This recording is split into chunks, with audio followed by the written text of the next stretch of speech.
Visual perception begins the moment light strikes the retina, a physical outgrowth of the central nervous system located within the eye.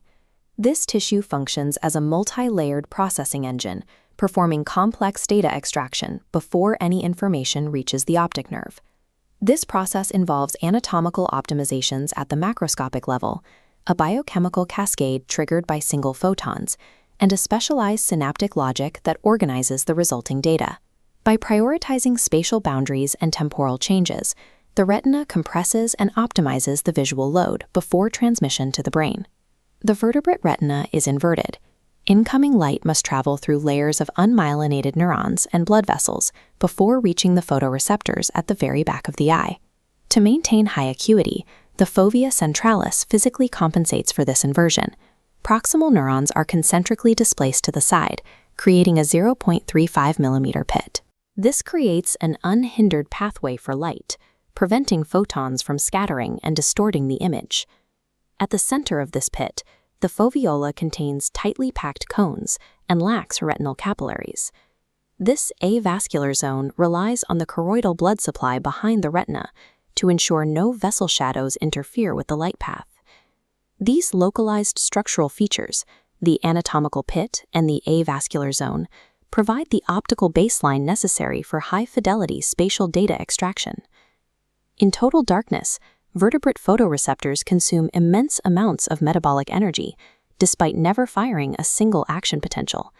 This demand is driven by the dark current. In the dark, cyclic GMP-gated cation channels remain open, allowing a steady inward flux of sodium ions. This maintains a resting potential of -40 millivolts, causing a steady release of glutamate. Photon absorption initiates a change in the light-absorbing portion of the visual pigment. The 11-cis retinol molecule undergoes a conformational change into all-trans-retinol. This shape change creates metarhodopsin 2, which triggers a G protein cascade. Metarhodopsin activates transducin, which activates cGMP phosphodiesterase, leading to the rapid hydrolysis of cyclic GMP. As cyclic GMP levels drop, the cation channels close.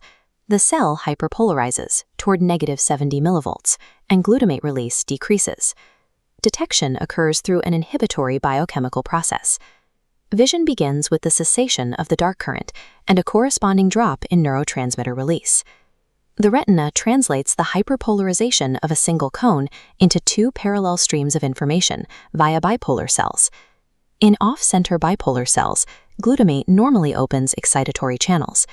When light reduces glutamate release, these channels close, turning the cell off. On-center bipolar cells use a mechanism where glutamate closes inhibitory channels. When glutamate drops, inhibition lifts, turning the cell on. These divergent postsynaptic responses allow a single signal from one photoreceptor to simultaneously encode both increases and decreases in local illumination. This parallel architecture shifts the focus of the visual system away from absolute light levels and toward the detection of relative contrast.